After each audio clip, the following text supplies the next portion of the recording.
السلام علیکم، بسم اللہ الرحمن الرحیم۔ میں ایک جاننے والے کے گھر گیا تو وہاں ایک بڑا سبق آموز قصہ رونما ہوا جو آپ کے گوش گزار کرنا چاہتا ہوں۔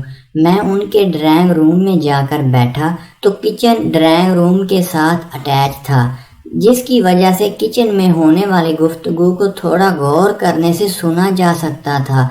دو خواتین گفتگو کر رہی تھیں، جس سے مجھے اندازہ ہوا کہ یہ دونوں اس گھر کی دلہنیں ہیں۔ ان دونوں کی گفتگو نے مجھے ایک بہت بڑا سبق سکھایا۔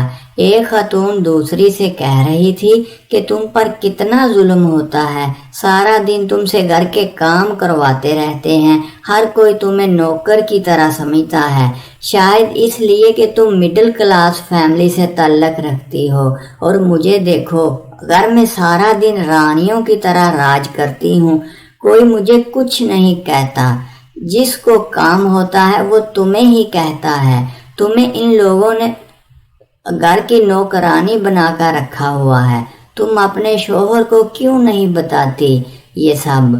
دوسری خاتون نے انتہائی خوبصورت جواب دیا۔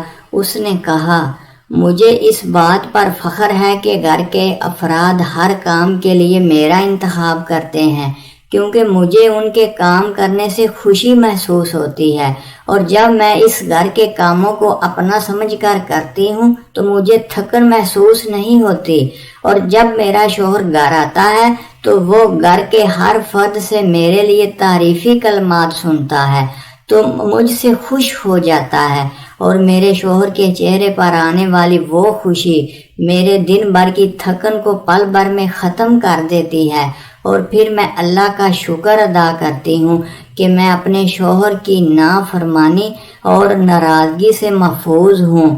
اور باقی رہی مڈل کلاس کی بات، یہ تو اللہ کے نزدیک ان کلاسز کی کوئی اہمیت نہیں، وہ اپنے بندے کو تقوی کی بنیاد پر پرکھتا ہے۔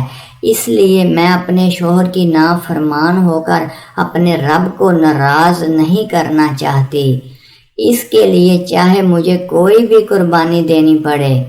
اس نیک بخت خاتون کی باتیں سنی تو یقین ہو گیا کہ لازماً اس خاتون کی تربیت کے پیچھے کسی عظیم خاتون کا ہاتھ ہے، جس نے اپنی بیٹی کو ایسے اعلیٰ اخلاق سے مزین کیا، اور اس کی اچھی پرورش کی، اور اس کو اخلاقی تربیت سکھائی۔ اگر آپ کو ویڈیو اچھی لگے تو پلیز چینل کو سبسکرائب کر دیجئے۔ شکریہ۔